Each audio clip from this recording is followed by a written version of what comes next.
ജുമഅയും അതുപോലെ തന്നെ ഈദും ഒരുമിച്ച് വന്നാൽ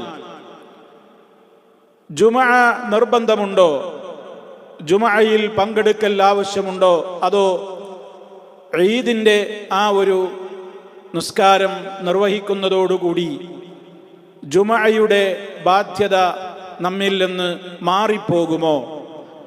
ഇതാണ് പലരും ഉന്നയിക്കാറുള്ള ഒരു സംശയം. സഹോദരങ്ങളെ, മഹാനായ റസൂൽ സല്ലല്ലാഹു അലൈഹി വസല്ലമിൻ്റെ കാലത്ത് എന്താണ് സംഭവിച്ചത് എന്ന് നമുക്ക് മനസ്സിലാക്കുവാൻ ഉതകുന്ന വിധത്തിൽ പല റിപ്പോർട്ടുകളിലും നമുക്ക് ഇതേപോലെയുള്ള വിഷയം കാണുവാൻ സാധിക്കും.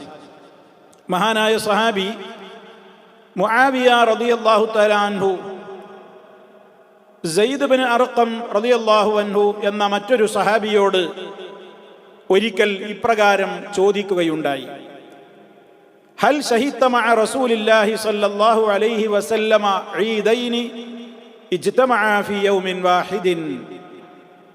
അതായത്, താങ്കൾ നബി സല്ലല്ലാഹു അലൈഹി വസല്ലമിൻ്റെ കൂടെ രണ്ട് ഈദ് ഒരുമിച്ച് വന്ന ദിവസം താങ്കൾ പങ്കെടുത്തിട്ടുണ്ടോ?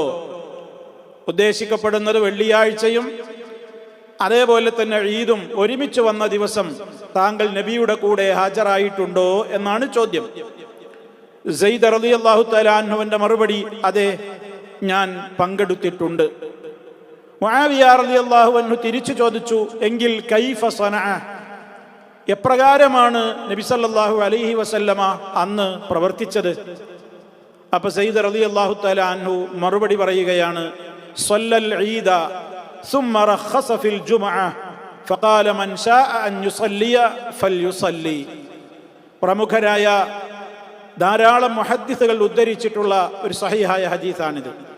നബി സല്ലല്ലാഹു അലൈഹി വസല്ലമ അന്നത്തെ ദിവസം ഈദ് നമസ്കാരം നിർവഹിച്ചു. ثم رخص في الجمعة, പിന്നീട് അവിടുന്ന് ജുമഅ നമസ്കാരത്തിന്റെ കാര്യത്തിൽ ഇളവ് അനുവദിച്ചുകൊണ്ട് ഇപ്രകാരം പറഞ്ഞു: മൻ ശാഅ അൻ യുസല്ലിയ, ആരെങ്കിലും നമസ്കരിക്കാൻ ജുമഅ നമസ്കരിക്കാൻ ഉദ്ദേശിക്കുന്നുവെങ്കിൽ ഫൽയുസല്ലി, അവൻ നമസ്കരിക്കട്ടെ എന്ന്. ഇതാണ് ആ വിഷയത്തിൽ വന്നിട്ടുള്ള ഒരു റിപ്പോർട്ട്. മറ്റൊരു റിപ്പോർട്ട് അബൂ ഹുറൈറ റളിയല്ലാഹു തആല അൻഹുവാണ് പറയുന്നത്. നബി സല്ലല്ലാഹു അലൈഹി വസല്ലം ഒരിക്കൽ ഇപ്രകാരം പറഞ്ഞു: ഇതേപോലെയുള്ള ഒരു ദിവസത്തിൽ ഖദ് ഇജ്തമഅ ഫീ യൗമിക്കും ഹാദാ ഈദാനി, ഇതാ ഇന്നത്തെ ദിവസം നിങ്ങൾക്ക് രണ്ട് ആഘോഷങ്ങൾ, രണ്ട് ഈദുകൾ ഒരുമിച്ച് വന്നിരിക്കുകയാണ്, അഥവാ ജുമഅയും പെരുന്നാളും.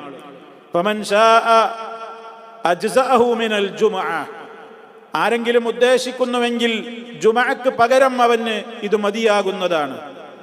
വ ഇന്നാ മുജമ്മിഊൻ, എന്നാൽ തീർച്ചയായും ഞങ്ങൾ ജുമഅ സംഘടിപ്പിക്കുന്നവരാണ്.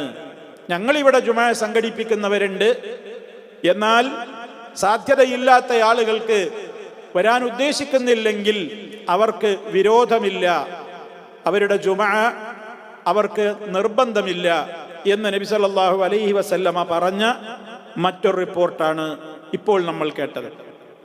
ഇനി അതേപോലെ തന്നെ ഉസ്മാൻ ഇബ്നു അഫ്ഫാൻ റളിയല്ലാഹു അൻഹു, അദ്ദേഹത്തിൻ്റെ കൂടെ അബൂ ഉബൈദ് റഹ്മത്തുള്ളാഹി അലൈഹി രണ്ട് പെരുന്നാളുകൾക്ക് ഹാജരായ അവസരത്തിൽ, അഥവാ രണ്ട് പെരുന്നാൾ എന്ന് പറഞ്ഞാൽ ഇതേപോലെ ജുമഅയും ഈദും ഒരുമിച്ച് വന്ന ദിവസം ഉസ്മാൻ ഇബ്നു അഫ്ഫാൻ റളിയല്ലാഹു തആല അൻഹുവിൻ്റെ കൂടെ മഹാനായ അബൂ ഉബൈദ റളിയല്ലാഹു തആല അൻഹു പറയാണ്: ഞാൻ രണ്ട് ഈദുകൾക്ക് ഹാജരായിട്ടുണ്ട് ഉസ്മാൻ ഇബ്നു അഫ്ഫാൻ റളിയല്ലാഹു അൻഹുവിൻ്റെ കൂടെ. വകാന ദാലിക യൗമൽ ജുമഅ, അത് ജുമഅ ദിവസമായിരുന്നു. അങ്ങനെ ഫസല്ല ഖബലൽ ഖുത്ബ, അദ്ദേഹം ഖുത്ബക്ക് മുമ്പ് നമസ്കാരം നിർവഹിച്ചു. പെരുന്നാളിന് അങ്ങനെയാണല്ലോ. സുമ്മ ഖതബ, എന്നിട്ട് അവിടുന്ന് ഖുത്ബ നിർവഹിച്ചു.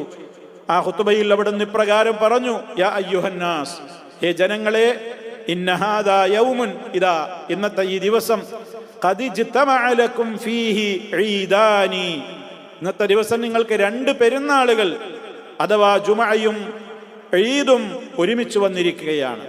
ആകയാൽ ഫമൻ അഹബ്ബ അൻ യന്തദിറൽ ജുമഅ, ആരെങ്കിലും ജുമഅ പ്രതീക്ഷിച്ച് ഇവിടെ ഇരിക്കാൻ ഉദ്ദേശിക്കുന്നുവെങ്കിൽ മിൻ അഹ്ലിൽ അവാലി, മദീനയുടെ അടുത്ത പ്രാന്ത പ്രദേശങ്ങളിലുള്ള ആളുകളൊക്കെ ജുമാ ഉദ്ദേശിച്ച് ഇവിടെ ഇരിക്കാൻ ഉദ്ദേശിക്കുന്നുവെങ്കിൽ ഫൽയന്തളിർ, അവൻ ജുമാ പ്രതീക്ഷിച്ചിരിക്കട്ടെ. ഇനി അതല്ല, വമൻ അഹബ്ബ, ആരെങ്കിലും ഇഷ്ടപ്പെടുന്നുവെങ്കിൽ അൻ യർജ, മടങ്ങിപ്പോകാനാണ് ഇഷ്ടപ്പെടുന്നത്, ജുമാക്കിരിക്കുന്നില്ല എങ്കിൽ ഫഖദ് അദിൻതു ലഹു, തീർച്ചയായും ഞാൻ അവന് അനുവാദം നൽകിയിരിക്കുന്നു എന്ന്. ഈ ഹദീസ് ഇമാം ബുഖാരി റിപ്പോർട്ട് ചെയ്തിട്ടുള്ളതുമാണ്. ഈ കേട്ട ഹദീസുകളുടെയൊക്കെ വെളിച്ചത്തിൽ ഈ വിഷയത്തിൽ സൗദി അറേബ്യയിലെ പ്രസിദ്ധരായ ഫത്വ ബോർഡ് ലജ്നത്തുദ്ദായിമ അവരോട് ഈ വിഷയത്തിൽ ചോദിക്കപ്പെട്ടപ്പോൾ ഇത്തരത്തിലുള്ള പല തെളിവുകളുടെയും പിൻബലങ്ങളുടെയും അസറുകളുടെയും ഹദീസുകളുടെയും ഒക്കെ കാര്യങ്ങൾ വിശദീകരിച്ചതിന്റെ ശേഷം അവർ ഇപ്രകാരമാണ് ചുരുക്കത്തിൽ ചില കാര്യങ്ങൾ പോയിന്റായി പ്രത്യേകം എടുത്തു പറഞ്ഞത്. നമ്മൾ അത് മനസ്സിലാക്കുക. ഒന്നാമതായി, പെരുന്നാൾ നമസ്കാരത്തിൽ പങ്കെടുത്ത ആളുകൾക്ക് ജുമഅയിൽ പങ്കെടുക്കൽ നിർബന്ധമില്ല. പ്രത്യേകിച്ചും ദൂരദേശത്തു നിന്നുള്ള ആളുകളൊക്കെ ആണെങ്കിൽ, ഇമാം ഷാഫി റഹ്മത്തുള്ളാഹി അലൈഹി ഒക്കെ ആ വീക്ഷണക്കാരനാണ്.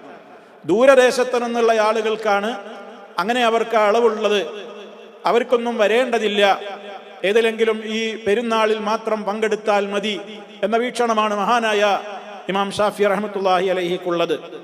എന്നാൽ രണ്ടിലും പങ്കെടുക്കലാണ് കൂടുതൽ പുണ്യകരം, ഉത്തമം എന്ന കാര്യത്തിൽ തർക്കമില്ല.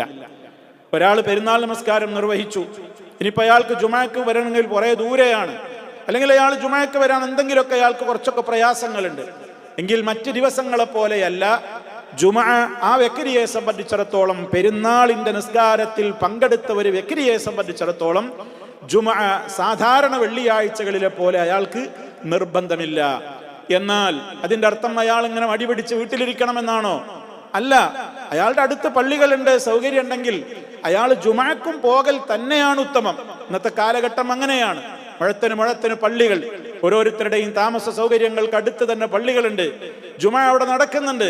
അത്തരം ഘട്ടങ്ങളിൽ ആ ജുമഅയിൽ കൂടി പങ്കെടുക്കലാണ്, രണ്ടും നിർവഹിക്കലാണ് പുണ്യകരം. ഈ കാര്യമാണ് ഒന്നാമതായി അവർ എടുത്തു പറഞ്ഞത്. രണ്ടാമതായി എടുത്തു പറഞ്ഞത്, ഇത് പെരുന്നാൾ നമസ്കാരത്തിൽ പങ്കെടുത്തവർക്ക് മാത്രമാണ് ഈ ഇളവ്. ആരെങ്കിലും വ്യക്തികൾ പെരുന്നാൾ നമസ്കാരത്തിൽ പങ്കെടുത്തിട്ടില്ലെങ്കിൽ അവരെ സംബന്ധിച്ചിടത്തോളം അവർക്ക് ജുമഅ നിർബന്ധം തന്നെയാണ്. അപ്പൊ പെരുന്നാൾ നമസ്കാരത്തിൽ പങ്കെടുത്തിട്ടുള്ള ആളുകൾക്ക് മാത്രമാണ് ഇങ്ങനെ ഒരു ജുമഅയുടെ കാര്യത്തിൽ ഇളവ് അനുവദിക്കപ്പെട്ടിട്ടുള്ളത്.